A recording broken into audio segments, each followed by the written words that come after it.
শান্তি আলোচনার প্রথম পর্বের বৈঠক শেষে লিখিত নথি বিনিময় করেছে দুপক্ষ। এ নিয়ে স্পষ্ট কিছু জানানো না হলেও যুদ্ধবিরতি নিয়ে ইতিবাচক আলোচনা হয়েছে বলে জানা গেছে। এছাড়া ইরানের জব্দকৃত সম্পদ ফেরত দিতে রাজি হয়েছে বলে এক সূত্রের বরাতে জানিয়েছে আল জাজিরা। নিশ্চিদ্র নিরাপত্তার চাদরে ঢাকা ইসলামাবাদ। মধ্যপ্রাচ্য সংঘাত থামাতে যুক্তরাষ্ট্র, ইরান ও পাকিস্তানের হাই প্রোফাইল সব নেতারা জড়ো হয়েছেন হোটেল সেরেনাতে। নানা নাটকীয়তার পর পুরো বিশ্বকে অবাক করে দিয়ে প্রত্যক্ষ বৈঠকে ওয়াশিংটন ও তেহরান।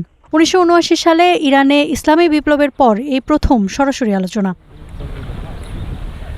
পাকিস্তানি নেতাদের মধ্যস্থতায় রুদ্ধদ্বার বৈঠক হয়েছে দুপক্ষের মধ্যে। প্রায় 2 ঘন্টা আলোচনার পর আরও 2 ঘন্টার বিরতি নেন কূটনীতিকরা। শুরুতে শোনা যাচ্ছিল নৈশভোজের পর ফের আলোচনা শুরু হবে, তবে সবশেষ পাওয়া তথ্য অনুযায়ী বিরতির পর লিখিত নথি বিনিময় করছে দুপক্ষ। আলোচনা অন্তত একদিন দীর্ঘ হবে বলেও উঠে এসেছে বিভিন্ন আন্তর্জাতিক গণমাধ্যমে। সবশেষ পাওয়া খবর অনুযায়ী বৈঠকে গুরুত্ব পেয়েছে লেবানন ইস্যু। যুদ্ধবিরতি হবে কিনা সে বিষয়ে কিছু জানা না গেলেও মিলেছে হামলা সীমিত হওয়ার আভাস। কিছু সূত্র বলছে বৈরুতে আর হামলা না চালানোর সিদ্ধান্ত হয়েছে।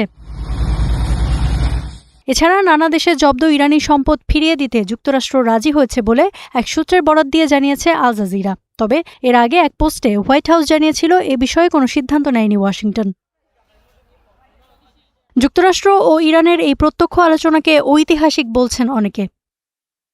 এটি একটি ঐতিহাসিক দিন। 1979 সালের ইরানি বিপ্লবের পর এবারই প্রথম যুক্তরাষ্ট্র ও ইরানের মধ্যে সর্বোচ্চ পর্যায়ের যোগাযোগ দেখা যাচ্ছে। জানতে পেরেছি আলোচনাটি 2 ঘন্টার কিছু কম সময় স্থায়ী হয়েছে। সূত্র অনুযায়ী এখন পর্যন্ত আলোচনা ইতিবাচক। তবে অনেক বিশ্লেষকের শঙ্কা, সামাজিক মাধ্যমে ট্রাম্পের উস্কানিমূলক পোস্ট আলোচনায় নেতিবাচক প্রভাব ফেলতে পারে। ইফাতিরা, স্টার নিউজ।